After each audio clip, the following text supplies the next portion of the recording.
a la doctora Alicia Londoño, que tuvo la amabilidad de integrarme a este equipo. Y pues es también un honor regresar pues al alma mater, a la casa siempre que se pueda. Em, Vamos entonces a empezar con la charla. Esta es una charla que me pareció maravillosa cuando me dieron la idea de tomarla. Vamos a compartir la pantalla. Y entonces esta es la conferencia que me pidieron preparar el día de hoy. ¿Ya se puede ver la pantalla? ¿Todos la ven? Sí, sí, doctora, sí Perfecto, podemos ver. listo, muy bien. Em, entonces vamos a hablar de anticoncepción en adolescentes. Más o menos este va a ser el temario que vamos a tratar el día de hoy. Vamos a hablar un poquito y nos vamos a poner en contexto de por qué es tan importante el tema. Y vamos a hablar de la epidemiología mundial y a nivel nacional, cómo estamos en embarazos en adolescentes. Y vamos a tocar el marco legal, cómo funcionan las cosas a nivel de legalidad en Colombia, pero también cómo son las barreras que impiden alcanzar esos objetivos en la población adolescente. Y luego ya nos vamos a sumergir en el mundo de los anticonceptivos, vamos a ver cuáles van a ser los preferidos para los adolescentes y cómo vamos a indicarlos en aquellos adolescentes que además tengan alguna condición médica, alguna comorbilidad y pues que nos depara el futuro en anticoncepción en adolescentes. Entonces empezamos por decir que está claro que eh, casi todo el contexto de esta charla se va a dar en adolescentes que no tengan enfermedades, adolescentes sin comorbilidades, eh, porque se va a manejar muy diferente en aquellos pacientes pues, que además tengan alguna condición médica que requieran algún manejo especial en anticoncepción. Entonces, ¿por qué es tan importante esta charla? Es claro que un embarazo en una adolescente es el precursor de problemas, no solamente para ella, sino problemas para ese bebé. Obstétricamente hablando, estas pacientes tienen un mayor riesgo de parto prematuro, de un bajo peso al nacer, de muerte neonatal y de problemas conductuales de esos niños una vez crecen. Pero además también son precursores para la mamá de problemas educativos y psicosociales y nuevamente también para el niño que llega. Con respecto a la epidemiología, pues a nivel mundial estas cifras son bastante desalentadoras porque nos hablan de que una de cada 5 mujeres adolescentes va a dar a luz antes de los 20 años. Y más importante es saber todavía que el 20% de todas estas niñas quedan embarazadas después del primer mes del coito y 50% después, en los primeros 6 meses después del primer coito. Es decir, que son niñas que llegan sin ninguna preparación a la primera relación sexual. ¿Qué sucede en Colombia? Pues según las cifras del DANE, el 13.8% de las mujeres entre 13 a 19 años ha estado embarazada, pero es una cifra todavía más alta en la población rural que llega hasta 18.6%. Y pues que si bien hemos tenido en los registros una ligera disminución entre el 2015 y el 2019 de tan solo 1.61%, pues esto no alcanza para nosotros poder llegar al objetivo de la cobertura en anticoncepción en adolescentes. Pero, ¿qué nos dice el marco legal de Colombia? Pues tenemos dos resoluciones que nos cobijan para la población adolescente y su anticoncepción, y es la resolución 769 de 2018 y de ese mismo año la resolución 1973, que nos dicen que los adolescentes y los jóvenes entre 14 y 24 años pueden acceder a consulta de anticoncepción en los servicios de salud amigables que deberían prestar todas las EPS. Sin embargo, solo el 25% de los adolescentes que fueron encuestados después de lanzar estos servicios de salud amigables tenían y se enteraban de que existía este servicio y de que los métodos se entregaban de manera gratuita. Como ginecóloga, nosotros no somos los que normalmente hacemos la consulta de planificación familiar. La consulta de planificación familiar se da en los servicios pues, de PIP y generalmente lo presta un médico general, inclusive una enfermera jefe, y muy pocas veces pues, nos llegan estas pacientes a nosotros, sobre todo las pacientes que tengan alguna condición médica asociada, pues esas son pacientes que pueden llegar a la consulta de ginecología. Sin embargo, el primer acercamiento del adolescente al servicio de salud no va a ser por el especialista, generalmente va a ser por el médico general. Entonces, como no soy yo la que normalmente atiendo esta población, pues entonces intenté hacer una pequeña investigación de cómo se está manejando esto en las EPS que tengan servicios de salud amigable con los adolescentes.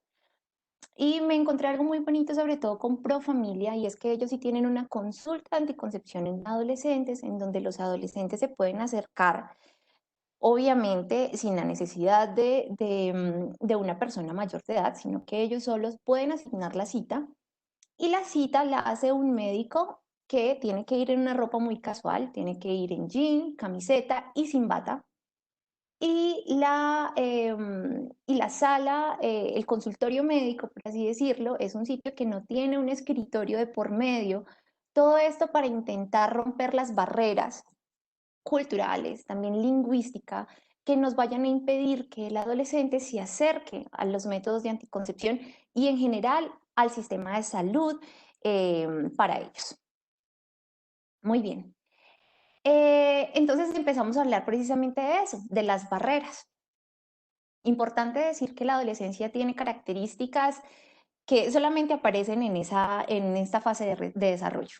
Es una época que tiene cambios rápidos y que la habilidad para poder tomar decisiones, para pensar en el futuro y sus consecuencias, está limitada, apenas está en establecimiento, en desarrollo. Y lo mismo, retrasar la gratificación es un proceso que apenas se viene estableciendo en el adolescente. Y precisamente por eso las altas tasas de embarazos. Ahora bien, entonces tenemos además otras barreras asociadas. Una, la falta de planificación, como lo vimos, las adolescentes llegan sin ninguna preparación a su primera relación sexual y son las tasas más altas de embarazo en el primer mes y en los primeros 6 meses. Lo otro y tristemente que ocurre en nuestro país son las relaciones no consensuadas. Y pues la falta de confidencialidad es algo que aterra al adolescente y muchos adolescentes prefieren no buscar la atención en salud, el método de anticoncepción con el médico, porque creen que va a haber una falta de confidencialidad. Y de hecho en esta encuesta que les había comentado previamente, que hicieron de conocimiento de los servicios amigables, hasta el 50% de los adolescentes decía que si en algún momento creían que sus padres se iban a dar cuenta de esta cita o que el médico iba a juzgarlos, pues ellos prefirieron no asistir. Entonces, precisamente el temor de la desaprobación de los padres, pero también de los médicos, los hace no acercarse a su consulta de anticoncepción. Otro que se ha logrado evidenciar es que muchos sitios no tienen servicios específicos para adolescentes. Y precisamente muchas veces hay barreras lingüísticas generacionales y también culturales. Y esto es importante establecerlo en un país con tanta diversidad cultural, sobre todo que nosotros tenemos alta población rural y población indígena, en la cual no podemos esperar que vayan a responder a la misma manera de hablarnos y de acercarnos que una población urbana, por ejemplo. Otra barrera que se identificó es un temor a la exploración pélvica y más adelante vamos a ver que esto no es completamente necesario y que solamente algunos métodos de planificación requieren exploración pélvica antes de iniciarlo, así que eso no es lo rutinario y el adolescente debería saberlo.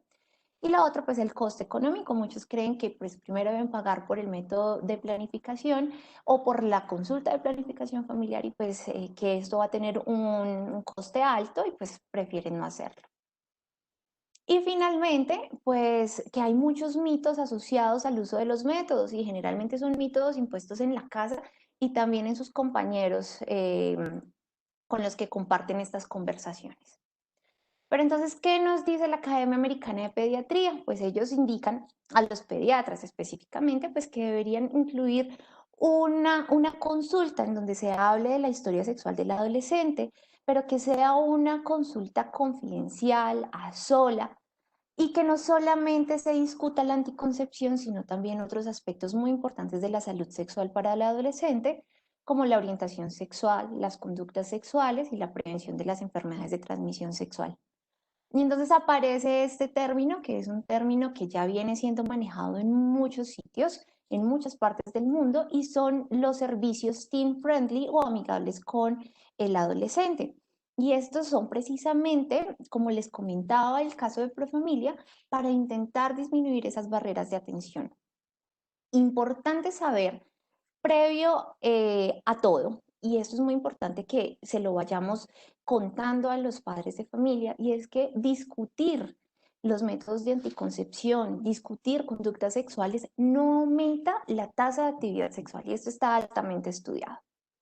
Otra cosa es que el inicio del método de anticoncepción debería ser desde antes de la primera relación sexual. Siguiente cosa, y es que se ha visto que la adherencia es malísima a los 6, a los 12 meses de muchos métodos de anticoncepción, y ya los vamos a ver cada uno de ellos, pero que la adherencia es muy baja en la población adolescente, pero que el seguimiento es crucial para que el adolescente tenga buena adherencia.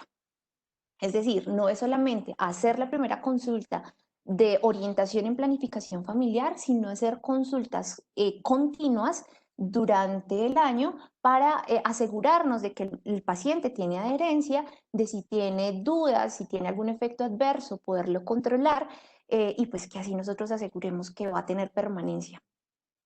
Siguiente, pues que durante esta consulta nosotros tenemos que incitar al diálogo, permitirle y estar abiertos a la discusión, a las preguntas, a aclarar dudas, debe ser interactiva y 100% el adolescente debe sentir que participó en la elección del método. Esto también nos va a asegurar la adherencia del adolescente hacia ese método.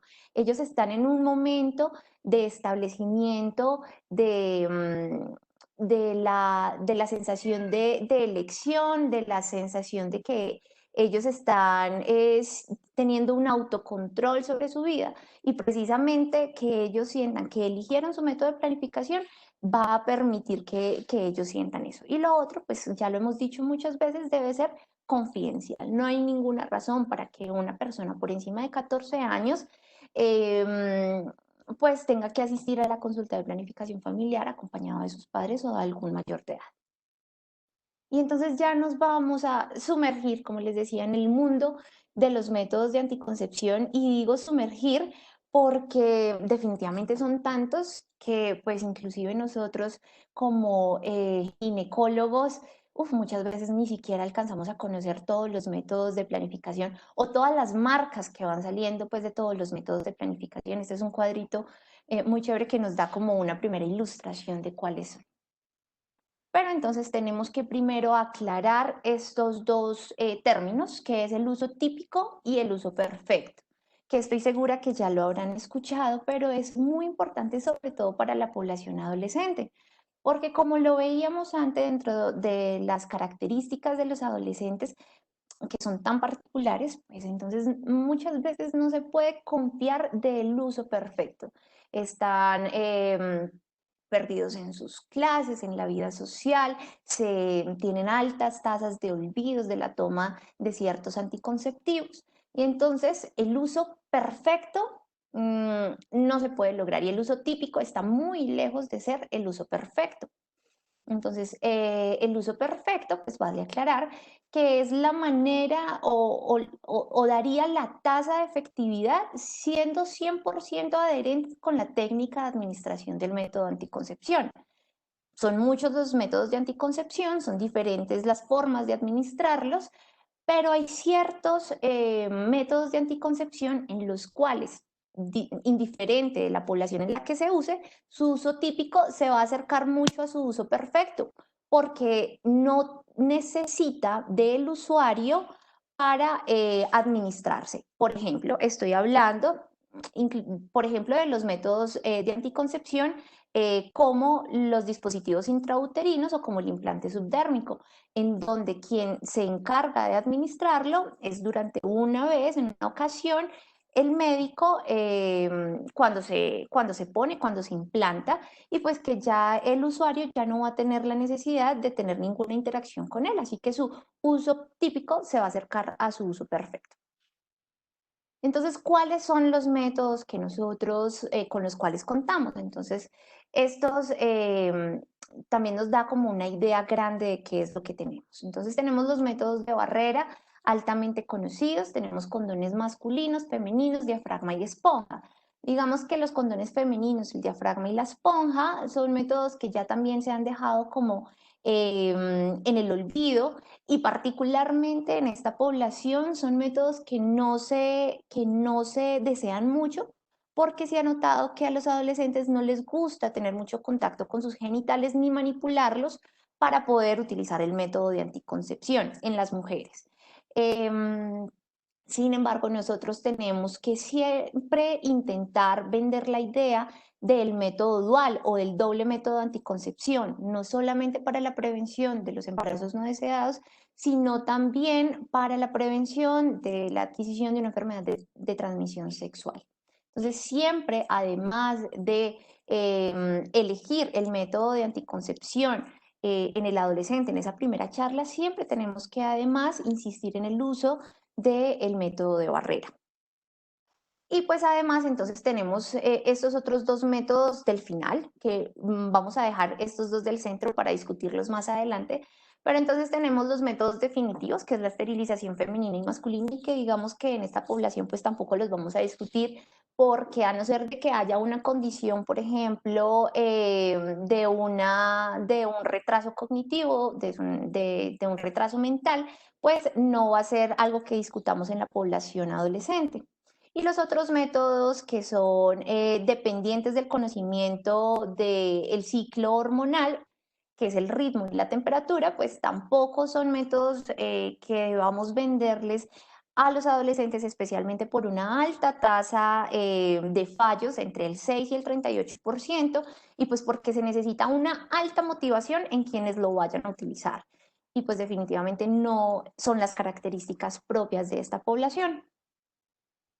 Pero entonces tenemos acá en la mitad de nuestra pantalla entonces dos grandes métodos de anticoncepción clasificados en dos grandes grupos.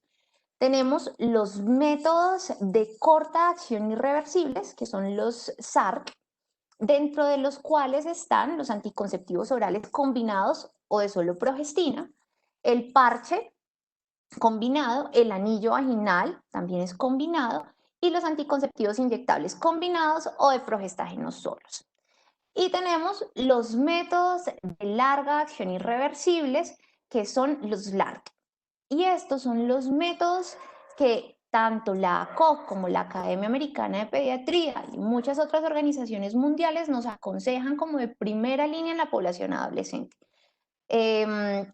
Seguramente ya lo habían escuchado, pero pues este es un término que venimos cada vez utilizando más, que son los LARC, y dentro de los cuales se incluye los dispositivos intrauterinos, liberadores de cobre, liberadores de levonorgestrel y también el implante subdérmico de progesterona. Pero a pesar de que son los número uno, los métodos que siempre nos aconsejan utilizar en la población adolescente, pues históricamente no han sido los más utilizados, sino que son los preservativos y los anticonceptivos orales los más usados. Sin embargo, pues hemos visto que tienen muy bajas tasas de adherencia y de continuación y lastimosamente altas tasas de falla y de embarazo en adolescentes. Tienen altas tasas de uso correcto, de uso inconsistente, y también lastimosamente los LARC, los de larga acción reversibles, son usados solamente en el 4.5% para el 2018 en las mujeres adolescentes a lo largo del mundo.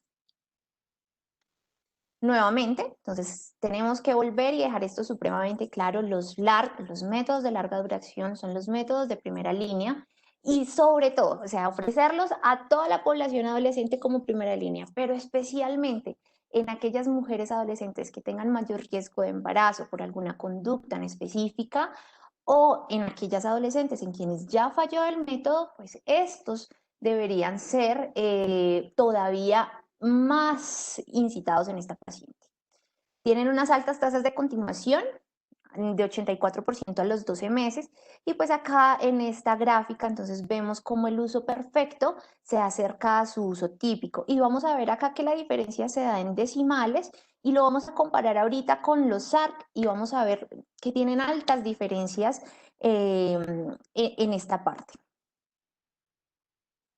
Vamos a empezar hablando pues del dispositivo intrauterino liberador de levonorgestrel. Tiene una acción básicamente por su efecto progestágeno a nivel local sobre el endometrio, sobre el moco cervical, pero además también tiene un efecto inflamativo sobre el endometrio que hace un efecto de cuerpo extraño.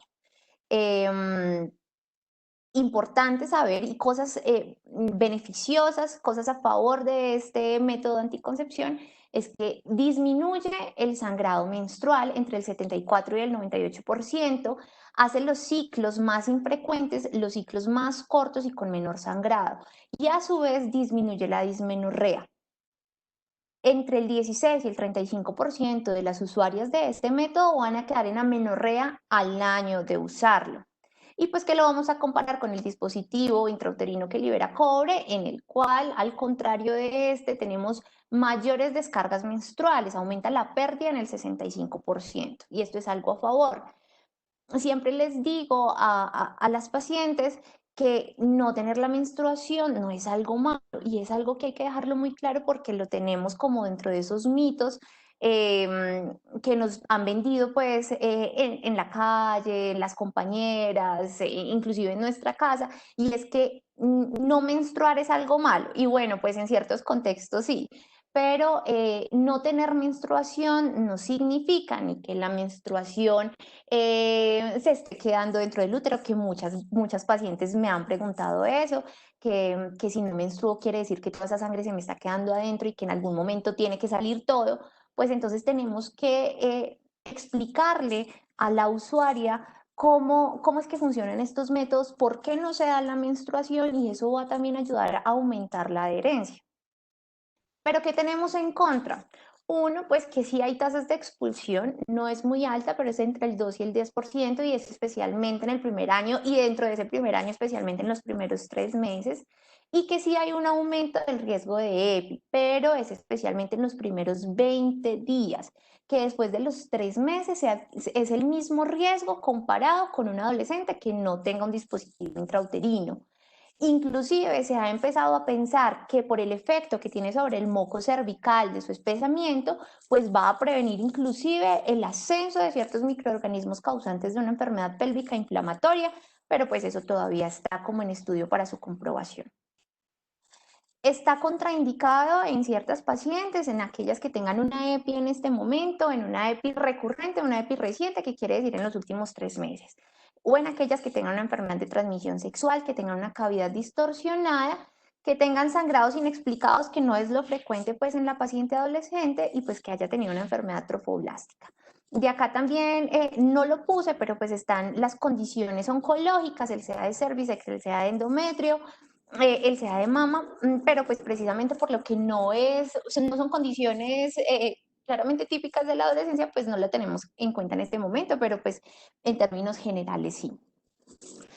Este es el estudio con los cuales nos habíamos referido a las barreras que tenían los adolescentes para la adquisición y para la adherencia de su método de planificación.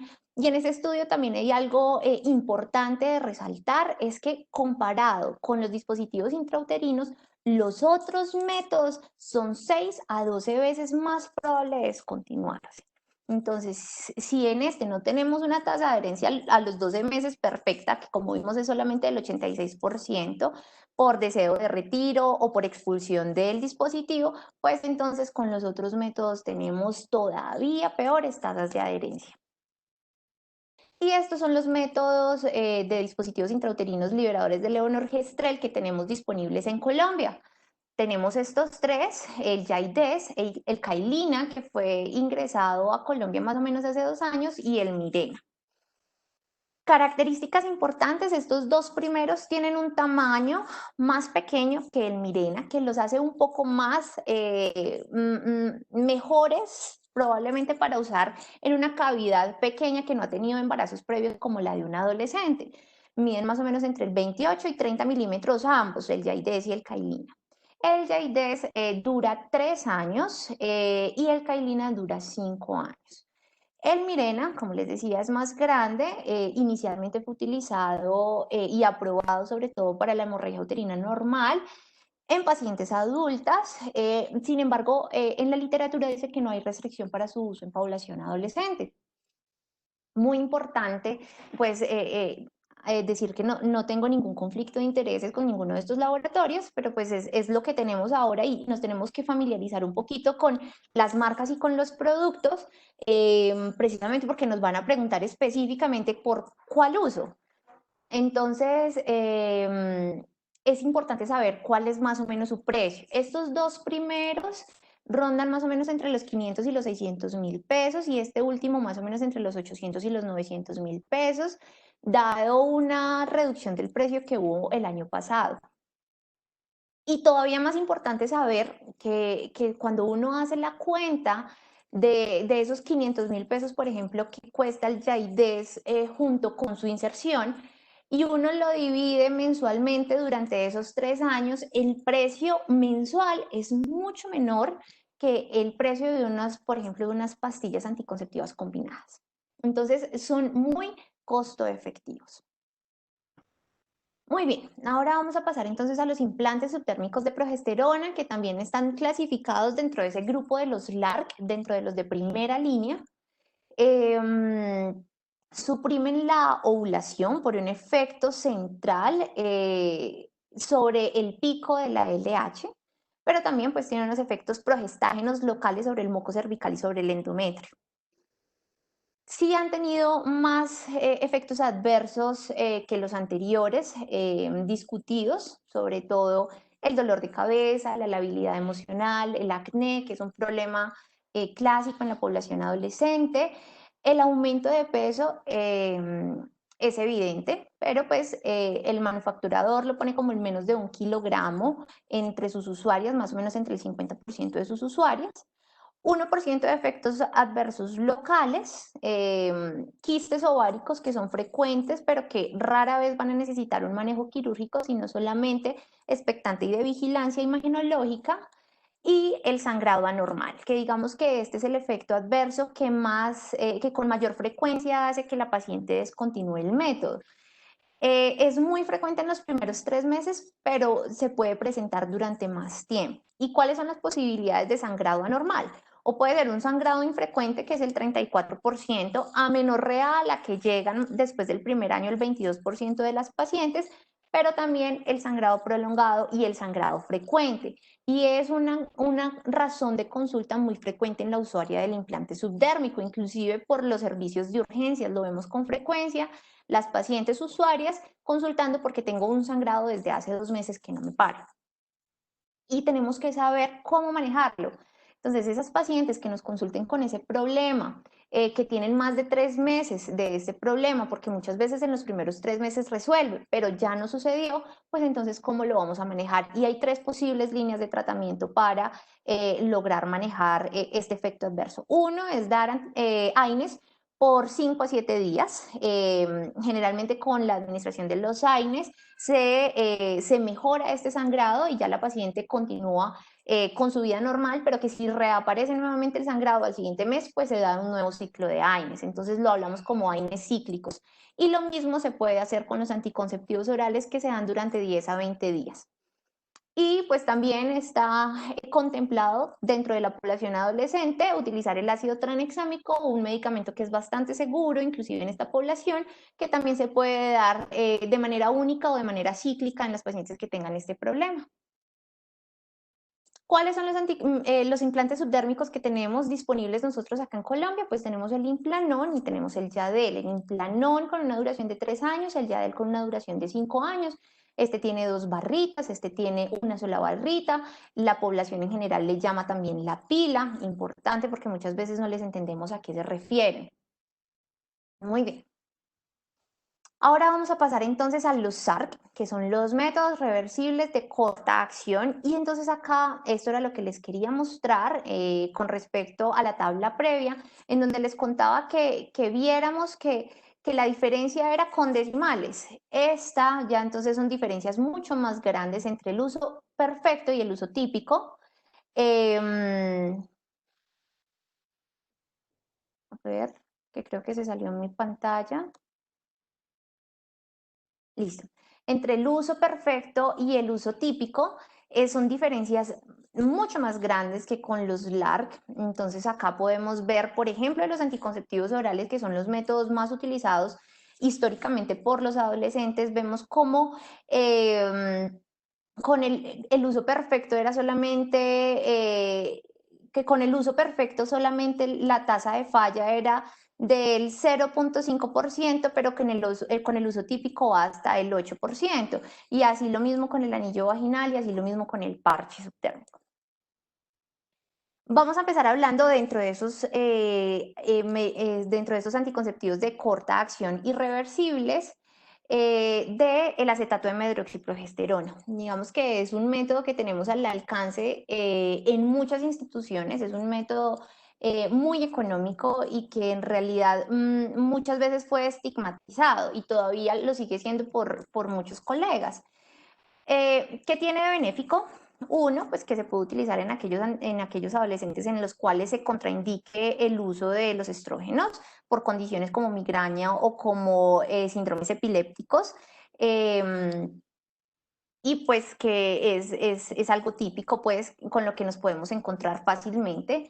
Y lo otro, pues, es que produce en 80% de los casos amenorrea después de los 6 a 8 meses de uso continuo. Y digamos que eso es favorable para muchas pacientes, especialmente aquellas pacientes que sufren de dismenorrea, o aquellas pacientes que han tenido sangrados menstruales pesados en el inicio de sus menstruaciones, pero pues que para otras constituye inclusive algo como para quitar el método o para no continuar el método, porque les da miedo la amenorrea. Nuevamente hay que aclararle a la paciente por qué se da la amenorrea y pues que no se trata de algo malo ni algo que vaya a estar dañando su salud.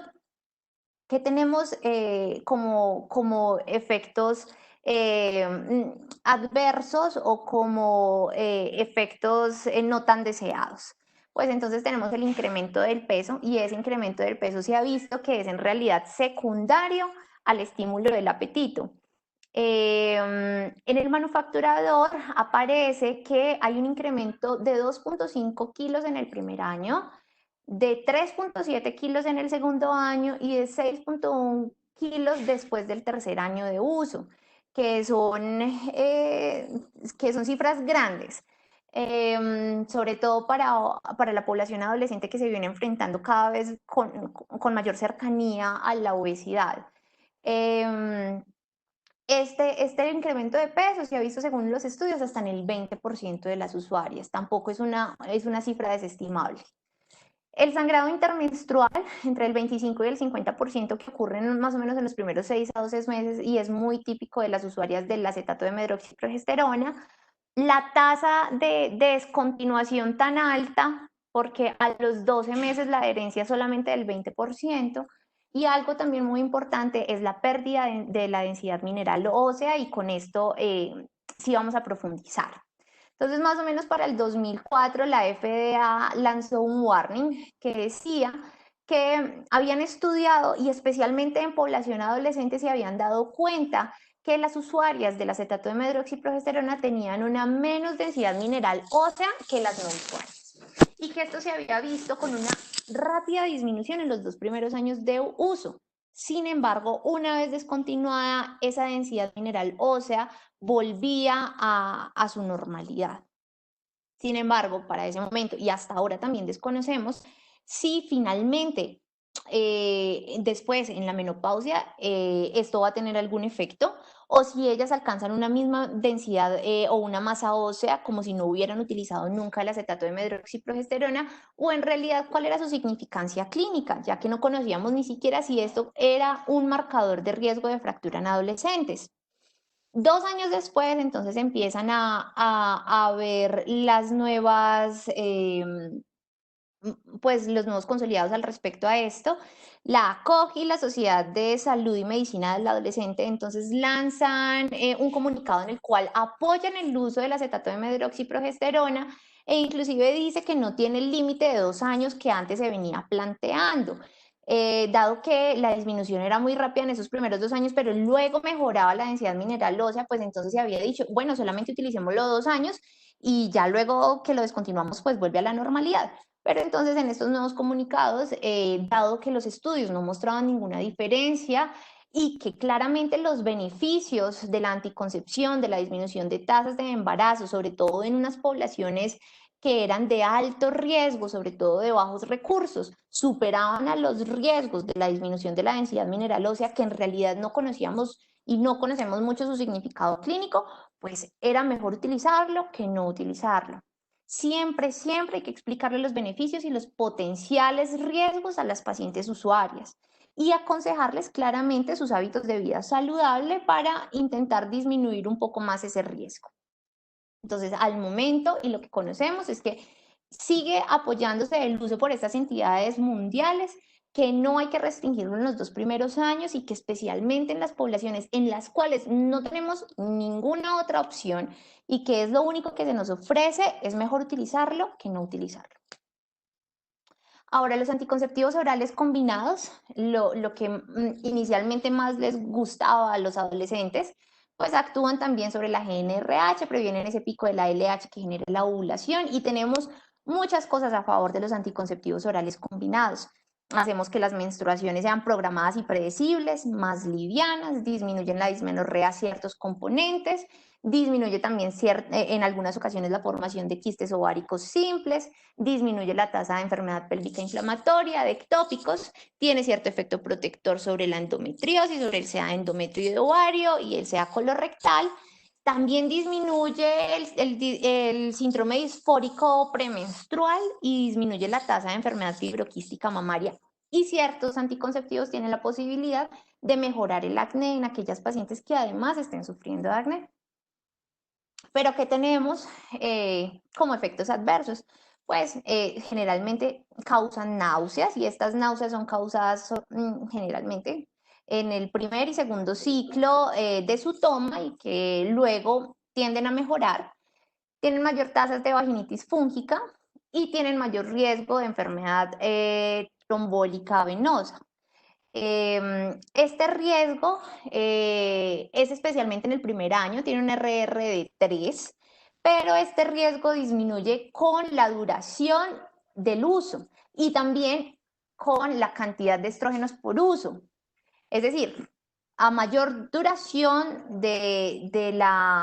a mayor tiempo de duración del uso de este método de anticoncepción, tiende a disminuir el riesgo de ETV, especialmente en la población adolescente, y que con mayor cantidad de estrógeno, pues el riesgo sí es mayor. Entonces, cada vez se han empezado a crear anticonceptivos orales combinados con menor cantidad de estrógeno, lo suficiente como para limitar el sangrado intermenstrual, que es como el propósito mayor de estos estrógenos.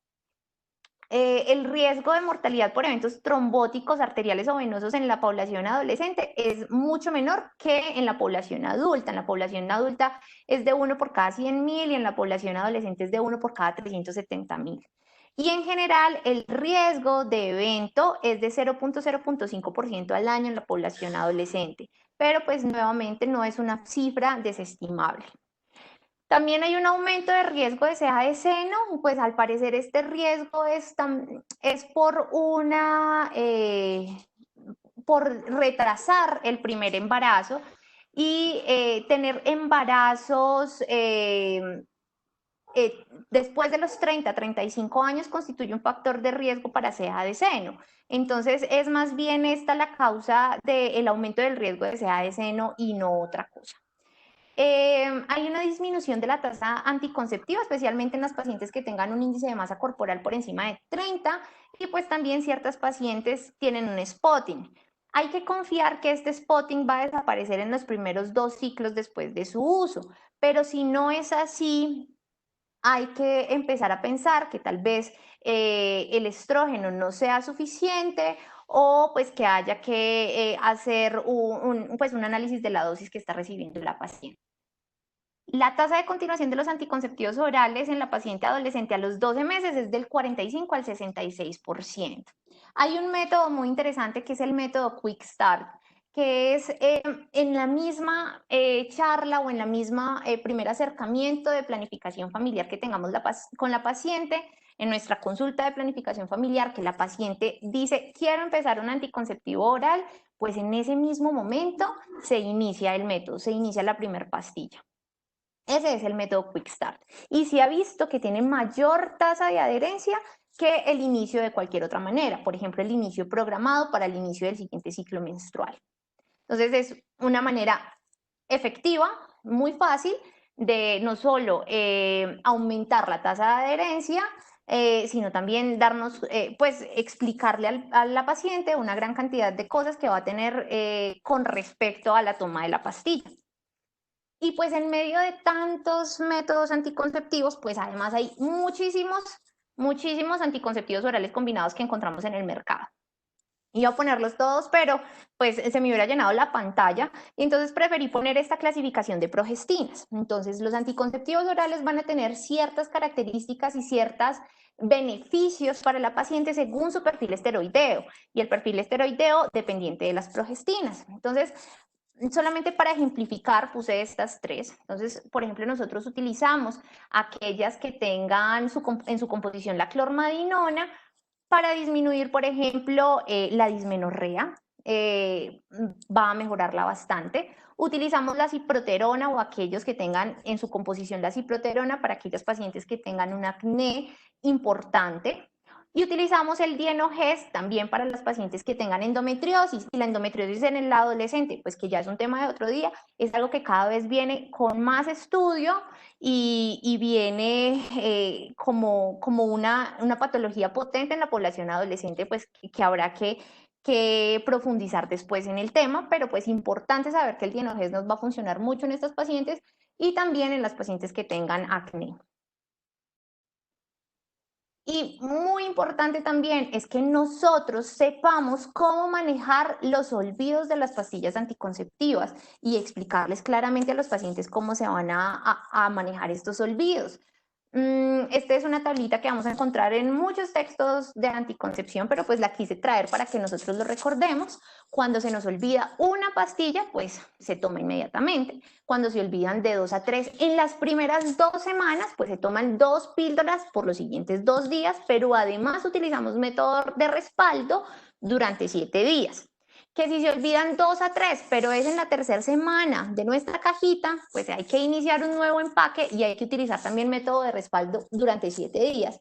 Pero que si se olvidan más de 3, pues ya hay que iniciar nuevamente un empaque y lo mismo, nuestro método de respaldo durante 7 días. Esto es algo que se les puede imprimir, que se les puede dar a aquellas usuarias que hubieran preferido el método anticoncepción con los anticonceptivos orales combinados. Muy bien, vamos a pasar ahora a los transdérmicos combinados, también hacen parte del grupo de los SARC. Se usa un parche semanal que contiene etinilestradiol y norelgestromina. Este se pone cada semana lo vamos cambiando durante 3 semanas y se descansa luego una semana. Y se pone en sitios rotativos. La indicación sería no ponerlos en el mismo sitio. Si se olvida el cambio del parche a la semana pues de haberlo puesto, se ha visto que el parche contiene suficiente medicamento hasta por 9 días, es decir que tenemos 2 días como de error para lograr acordarnos del parche y cambiarlo.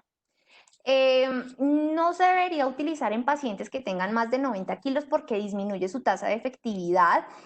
Y en realidad hay resultados conflictivos con respecto al aumento de la frecuencia de los eventos tromboembólicos, pero en general es lo mismo que con los anticonceptivos orales.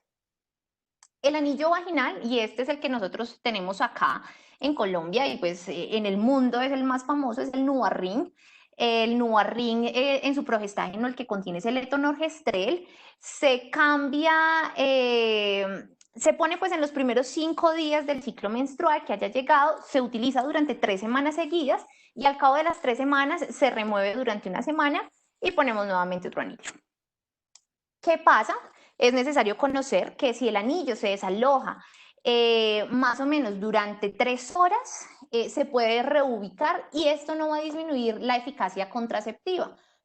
Importante también saberlo porque una de las tasas de disminución de adherencia o de descontinuación del método es la percepción del dispositivo durante la relación sexual, que ocurre en el 15% de las mujeres y en el 30% de los hombres. Entonces, una de las formas de disminuir este efecto es retirar el anillo durante la relación sexual. Se retira durante las 3 horas alrededor de la relación sexual, no puede ser más de este tiempo, se vuelve a poner el método y esto no va a tener una disminución de la efectividad anticonceptiva. No hay efecto conocido sobre el peso, pero pues los otros efectos dependientes de su carga hormonal sí están, las náuseas, el acné, la labilidad emocional, que aumenta la leucorrea y pues lo que ya hablamos de la sensación de la percepción del dispositivo. Muy bien. Tenemos ahora los inyectivos combinados. Estos inyectivos combinados también hacen parte del grupo de los SARC. Sin embargo, es chistoso no encontrarlos. De hecho, en las guías de las organizaciones mundiales no está en la guía de la ACOG, no está en la guía de la Academia Americana de Pediatría. Sin embargo, sí la tiene la OMS y las guías para los países latinoamericanos, porque es algo que nosotros tenemos con mucha facilidad para las pacientes, sobre todo para las pacientes adolescentes, que muchas veces no les gusta ir, por ejemplo, con la cajetilla de los métodos orales, sino que les parece que esta es algo más privado, con la que sus padres no tienen por qué enterarse, que solamente es una vez al mes. Sin embargo, la tasa de adherencia, aunque es mayor que los anticonceptivos orales, pues no sigue siendo tampoco óptima. No tienen el efecto del acetato de medroxiprogesterona sobre la densidad mineral ósea, entonces nos despreocupamos de esto. También causan amenorrea en el 4% a los 15 meses de tratamiento. Estos son los que tenemos disponibles. Lastimosamente hemos tenido épocas en los cuales pues no los encontramos en el mercado.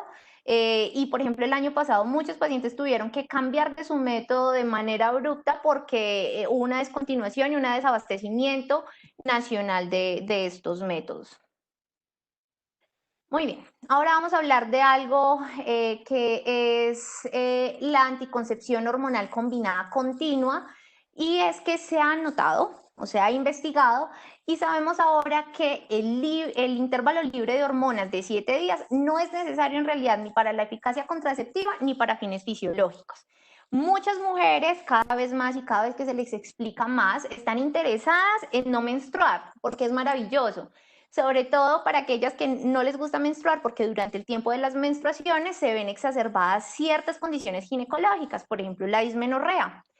Entonces hay unos regímenes comunes que ya se han empezado a utilizar y son, por ejemplo, el 63-7, el 84-7, y se ha visto que precisamente es mejor en ciertas condiciones y en ciertas pacientes, porque las pastillas que se han notado que más se olvidan son las primeras del nuevo paquete o las últimas del paquete previo. Entonces por eso disminuimos esa transición entre paquetes.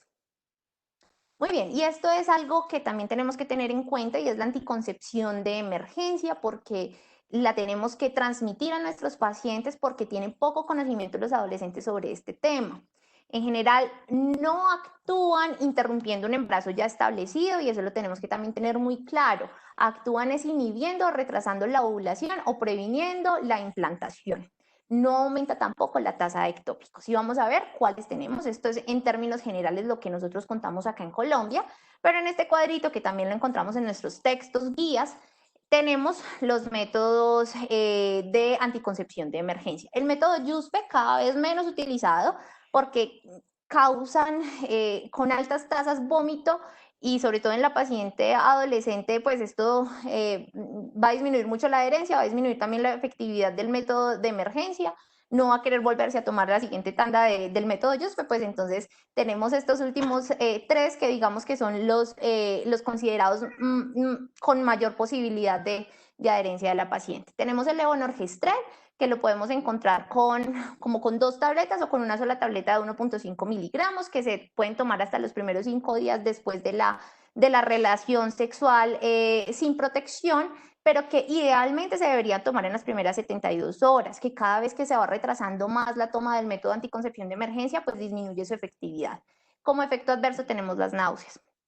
El acetato de ulipristal, que ya la tenemos acá nosotros en nuestro país, es una cápsula de 30 miligramos, también se toma en los primeros 5 días, tiene unas tasas de embarazo menores que el levonorgestrel, y pues es un bloqueador de los receptores de progesterona, entonces también hace una interferencia con la anticoncepción hormonal. Y tenemos el dispositivo de cobre, pues que se puede utilizar hasta los primeros 7 días. La idea sería que sea un método después del método de emergencia, un método de largo plazo y continuar como siendo el método de anticoncepción de esa persona, pero en muchas ocasiones solamente se utiliza como el método de anticoncepción y luego se retira. Hay que informarle a la paciente que una vez se utilice el método de anticoncepción de emergencia va a tener una alteración del ciclo menstrual y que lo que con mayor frecuencia ocurre es que va a tener un inicio más temprano de su siguiente menstruación a los 21 días. Que cuando utilizamos el levonorgestrel en pacientes que tengan un índice de masa corporal por encima de 30, pues va a tener menos efectividad y se debería preferir en esos casos el acetato de ulipristal. Muy bien, ahora ya vimos entonces todos los métodos de anticoncepción con los que disponemos, reconocimos cuáles son nuestra primera línea, cuál es nuestra segunda línea, cuál debería ser siempre la recomendación sobre el método dual, cuáles no deberíamos aconsejar en la paciente adolescente, pero ahora, ¿qué debemos hacer antes de administrar el método de anticoncepción? Entonces, para todas las pacientes, antes de iniciar el método de anticoncepción, inclusive en la paciente adolescente, toma de tensión arterial de manera rutinaria. Digamos que aparte de la consejería y de la toma de la decisión sobre cuál va a ser su método, esto es lo único que tenemos como un requerimiento. El examen pélvico ginecológico solamente se requiere para aquellas pacientes que se les vaya a poner el dispositivo intrauterino, ya sea de cobre o de levonorgestrel. De resto, no hay que hacerle examen pélvico ginecológico a las otras pacientes. Muy bien.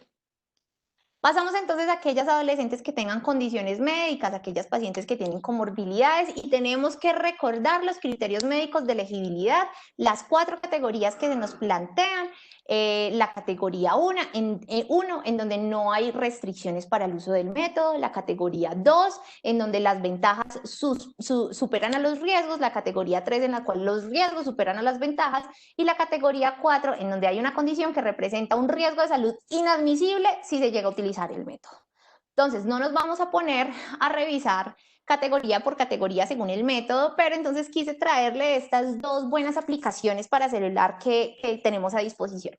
Esta es una aplicación, ambas son gratuitas, que es la de la CDC Contraception, que su última actualización fueron con los cambios del 2016 y en realidad del 2016 para hasta ahora no han habido cambios en estos métodos de elegibilidad. Y entonces nosotros podemos buscar el método de elección por condición o el método o los criterios médicos, perdón, por método. Muy buena la aplicación, muy fácil de usar, la podemos utilizar durante nuestra consulta de planificación familiar en vez de utilizar pues nuestros textos o bueno. Y este es el otro método, la otra aplicación, perdón, que es el iContraception, en donde nosotros vamos introduciendo las características personales y de la historia reproductiva de la paciente. Yo, por ejemplo, acá puse un ejemplo de una paciente de 15 años que no ha tenido hijos, que no fuma y que tiene 23 de índice de masa corporal, que es básicamente todas nuestras pacientes adolescentes, la gran mayoría de ellas. Nosotros le damos siguiente a este primer pantallazo de iContraception y él nos va a desprender todos estos métodos según los criterios médicos de elegibilidad. Muy bien. Ya terminando, entonces vamos a hablar de qué nos depara el futuro en métodos de anticoncepción para las pacientes adolescentes. Uno, la píldora de progesterona, que solamente la mencioné. La píldora de progesterona no suele utilizarse mucho en la paciente adolescente. En general no suele utilizarse mucho porque su vida media hace que se requiera tomar exactamente 24 horas, o sea, a la misma hora cada día, ¿sí? Entonces, cuando se olvida más allá de 2 horas, su tasa de efectividad disminuye mucho. Y pues esto es algo que, como vimos, las características de las adolescentes no nos permiten confiar mucho de esto. Entonces, ahora lo que se está investigando es una píldora de progesterona que tenga una vida media más larga y que sea capaz de suprimir la ovulación más confiablemente y pues que la podamos empezar a utilizar en esta población. El anillo vaginal, que puede ser utilizado por un año entero y que además de protección contra enfermedades de transmisión sexual y con VIH, también está en estudio. Los otros, los implantes biodegradables que no requieran remoción, y los otros son los nuevos métodos de barrera femeninos, pues que, como ya hemos visto, las pacientes adolescentes no les gusta tener mucho contacto con sus genitales antes pues para utilizar su método de anticoncepción, pero pues se está buscando algunos que sean más cómodos, más confortables para ellas. Muy bien.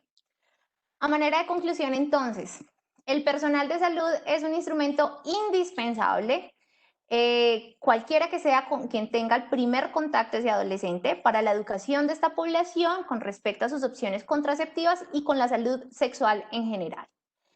Que los métodos reversibles de larga acción tienen un gran e importante potencial para reducir los embarazos no deseados en la población adolescente y que son la primera línea. Y que la consejería contraceptiva se debe desarrollar en un ámbito de confianza, de confidencialidad, alentando la adecuada iniciación y, muy importante, continuación y adherencia de los métodos de anticoncepción para nuestros adolescentes. Listo, muchas gracias a todos. He estado viendo que por ahí me han escrito preguntas. No sé si las puedo ir respondiendo de una vez. Sí, señora. Sí. Muchas gracias por la charla, doctora. Muy buena. Voy a leer las preguntas del chat y las vamos resolviendo. Regálame medio segundo. Yo bueno, señora. Ya se quitó mi pantalla. ¿Ya no la estoy compartiendo? ¿Todavía la estoy compartiendo? No, ya se quitó. Ok, ya. Entonces espérate, abro esto. Detener. Listo. Muy bien. Listo, hay varias preguntas en el chat. La primera es, en adolescentes con deseo de retiro de dispositivos, en el caso de Yadel o Implanon, por considerar mala adherencia, ¿cómo debo orientar a las pacientes para lograr mayor adherencia? Bueno, pues entonces, como lo que habíamos hablado, hay que primero preguntar qué es lo que está impidiendo la adherencia, a ver si es algo que nosotros podamos resolver o no. Si nosotros podemos resolverlo, pues entonces intentamos venderle la idea de que las cosas van a mejorar. Por ejemplo, lo más frecuentemente, y como les contaba, y es algo muy frecuente en los servicios de urgencia, inclusive, que la paciente llega porque tengo sangrado desde hace 2 años, desde hace 2 meses. Y entonces en la historia clínica uno empieza a investigar método de anticoncepción. No, es que yo utilizo el implante subdérmico y generalmente ahí está la causa de su sangrado uterino anormal. Entonces tenemos que educarlas, primero decirles que eso es un efecto deseado, es un efecto, perdón, adverso no deseado, pero que es un efecto esperado, pero que muchas veces impide inclusive la relación sexual. Entonces, pues estamos utilizando un método de anticoncepción, pero la paciente no ha podido tener relaciones sexuales en los últimos 2 meses. Entonces ahí es donde nosotros entramos a plantear las opciones. Tenemos entonces como opciones en los implantes subdérmicos el poder utilizar, como ya habíamos visto, los AINES o los anticonceptivos de manera cíclica o inclusive el ácido tranexámico. Muchas mejoran con esto, pero no todas mejoran con los AINES o con los anticonceptivos orales de manera cíclica. Entonces, muchas veces la paciente va a desear ya, después de haber intentado esto, descontinuarlo. Y hay que aceptarlo, hay que aceptar que muchas veces el método no es el mejor, hay que cambiarlo, hay que plantear entonces cuál va a ser un método que no le vaya a causar estos mismos efectos adversos para que el siguiente método sí se pueda continuar y sí se pueda adherir de la mejor manera. Listo, doctora. Preguntan que si podría ampliar, por favor, el método Quick Start y si lo inicia el día de la consulta sin importar la fase del ciclo en que esté. Sí, se inicia entonces el día de la consulta sin importar la fase del ciclo, se llama pues el método de rápido inicio. Es una paciente, sin embargo, en estas consultas de anticoncepción que están planteadas para Estados Unidos, la paciente generalmente llega con una beta negativa. Entonces la paciente llega con una beta de la última semana negativa, entonces tenemos a disposición todo para nosotros. No es necesario esperar el inicio de la siguiente menstruación. Inclusive si la paciente se va para la casa y pues, o sea, desea empezarlo, de una vez la paciente lo puede iniciar. ¿Qué es lo que pasa con pues en los primeros días de la menstruación? Uno, pues que tenemos asegurado que la paciente no está embarazada. Eso cuando nosotros no contamos con la beta negativa de base. Y lo otro, pues es que la hace más fácil para la paciente el reconocimiento de sus ciclos menstruales. Pero no es imprescindible que la paciente tenga una menstruación para nosotros iniciar cualquier método de anticoncepción. Y con base en eso, y pues claramente con la prueba de embarazo negativa, cuando se hace esta clase de consultas, pues entonces se podría iniciar en ese momento la toma de la pastilla. Entonces se toma la pastilla, puede llegar a tener un poco de náuseas en ese momento y ese es el momento también para que la persona se lance y diga, mira, esto es un efecto adverso que va a ocurrir especialmente los 2 primeros meses de tu uso con los anticonceptivos orales, por ejemplo, pero que va a ir mejorando después, ves que no te desmayaste, ves que no pasó nada más, entonces pues es una buena manera, sobre todo en estos espacios que son teen friendly. Doctora, en pacientes usuarios de anticonceptivo oral que durante los olvidos toman anticoncepción de emergencia, ¿esta disminuye en algo la efectividad del anticonceptivo oral? Bueno, pues como tal, la anticoncepción de emergencia no disminuye el efecto del anticonceptivo oral, no es que hormona con hormona se cancele, por ejemplo, pero lo que sí ocurre es que un olvido de por sí ya empieza a disminuir la tasa de efectividad del anticonceptivo oral. Entonces, hay pacientes inclusive que me han tocado que cuando uno les pregunta cuál es su método de anticoncepción, dicen que es el post-day. Y eso sí es aterrador, porque que una paciente crea que el método de emergencia debería ser lo que utiliza cada mes, pues entonces ahí sí estamos graves. Hay que venderlo como lo que es el método de emergencia, que ojalá cada vez lo tengamos que utilizar menos porque estemos bien adheridos a nuestro método de permanencia. Pero pues no va a disminuirte el efecto, lo que va a disminuir la efectividad de la anticoncepción es que la paciente se le esté olvidando permanentemente y no esté supliendo los olvidos como lo vimos. Doctora, en la paciente con síndrome de ovario poliquístico, ¿cuál es el método más recomendable? Bueno, yo creo que el síndrome de ovario poliquístico es un tema profundo y hay que desmenuzarlo muy bien porque tenemos en la cabeza que el síndrome de ovario poliquístico lo tratamos con anticonceptivos orales y no. El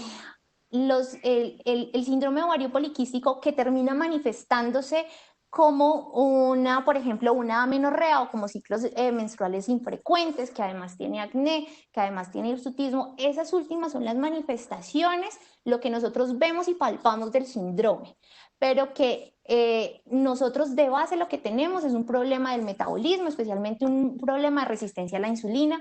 Tenemos que hacer estudios previos, tenemos que siempre excluir otros síndromes que nos estén generando estas características, síndromes hiperandrogenemios. Entonces, es un síndrome que hay que tomarlo con mucho cuidado, ¿sí? No hay que decirle a la paciente que el método de anticoncepción y sobre todo los anticonceptivos orales le va a quitar el síndrome de ovario poliquístico porque esa es una creencia con la que llega la paciente a la consulta.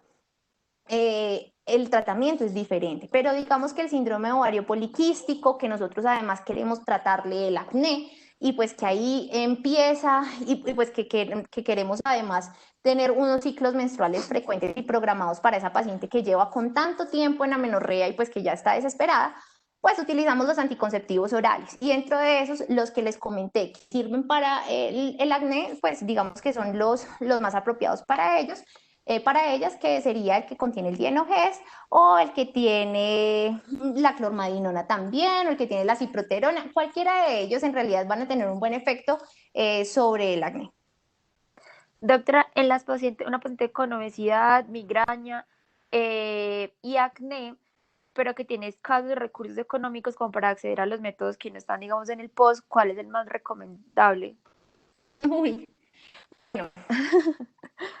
tiene migraña, Acné y sobrepeso. tiene migraña, acné y sobrepeso, y que no tiene ninguna manera de comprar ningún método, pues entonces en esa paciente tenemos igual el método de larga acción económico, que sería el dispositivo intrauterino que libera cobre, que no va a tener ningún efecto hormonal sobre la paciente, tampoco es necesario pues tener cierto índice de masa corporal para su efectividad y pues que va a ser de larga acción para ella.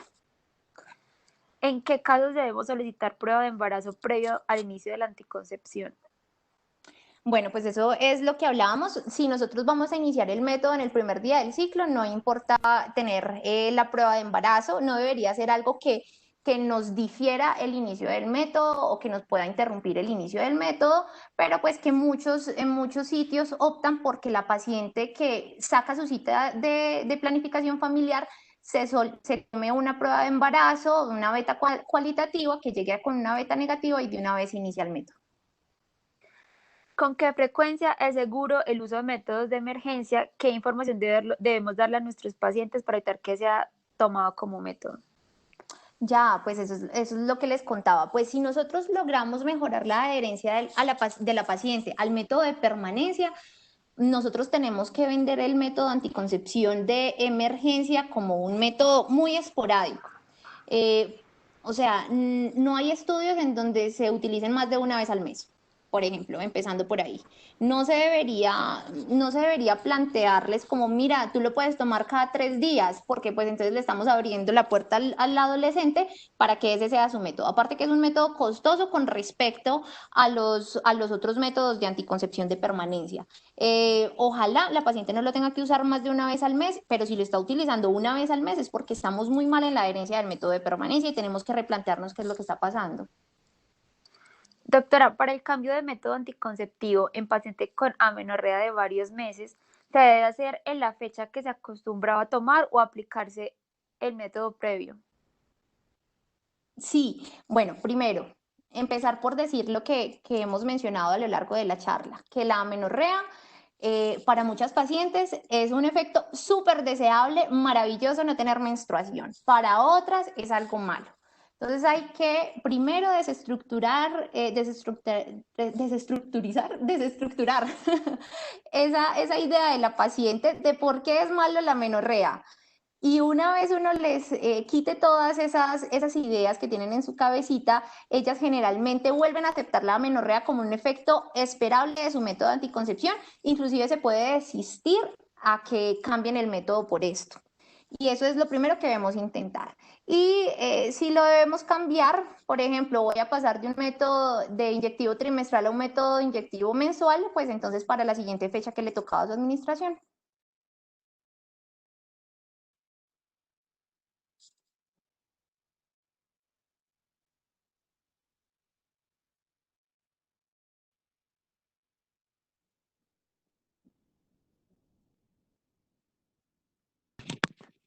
Doctora, ¿nos escucha? Hola, hola. Aló, aló, ¿Y nos escucha? Escucha, doctora. hola. No sé qué le pasó a mi micrófono. ¿Me escuchan? Sí, señora. Ok. Hay una última pregunta en el chat. Dice, doctora, ¿qué criterios de elegibilidad podemos aplicar en pacientes adolescentes con comorbilidades autoinmunes como el lupus, eritematoso sistémico, artritis idiopática juvenil o enfermedad renal? Bueno, pues entonces ahí es donde entonces pasamos a nuestros métodos, a nuestros criterios de elegibilidad y pues todas estas condiciones que me están hablando pues son en general categoría 3 a 4 para los anticonceptivos orales. Entonces, para estas pacientes, si bien los dispositivos intrauterinos liberadores de levonorgestrel pudieran llegar en algún momento sus beneficios a superar sus riesgos, pues nosotros podemos inclusive pensar en métodos no hormonales como el dispositivo intrauterino liberador de cobre, siendo esto algo muy somero y algo muy superficial lo que te estoy diciendo. Pero en general son métodos, los métodos hormonales van a ser categoría 3 o 4 para ellos. Listo, doctora. Ahora tiene más preguntas. Muchísimas gracias por la excelente charla. Súper chévere. Muchas gracias. Listo, no, a ustedes por la invitación y espero verlos pronto a todos.